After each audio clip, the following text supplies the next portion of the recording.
Hello అండి. మోజ్ యాప్‌లో కూడా వీడియోలు అప్‌లోడ్ చేస్తూ మనం ఎర్నింగ్ చేసుకోవచ్చంటండి.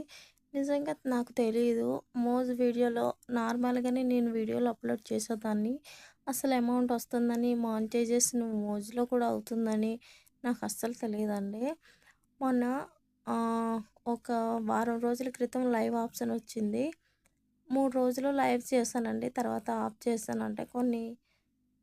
అంటే మనం పని చేసేటప్పుడు ఇవన్నీ మనం చేయలేమండి. కానీ అమౌంట్ వస్తదంట. వీ వీక్లీ, వీక్లీ విత్‌డ్రా చేసుకోవచ్చంట. 1000 మినిట్స్ అయ్యేసరికి మనం విత్‌డ్రా చేసుకోవచ్చంట. అమౌంట్ వస్తుందని నిజంగా నాకు తెలీదండి. రీసెంట్‌గా మోజ్‌లో నార్మల్‌గా మనం ఓన్ వీడియోలో అప్‌లోడ్ చేసుకుంటూ మోజ్‌లోనే క్రియేట్ చేసి మోజ్ యాప్‌లోనే అప్‌లోడ్ చేసుకోవచ్చు. మోజ్ కెమెరాతోనే అప్‌లోడ్ చేయాలి. అలా అయితే మినిట్స్ వస్తాయంటండి. మొత్తానికి నేను మళ్ళీ ఈ డబ్బులనేవి విత్‌డ్రా చేసుకున్నప్పుడు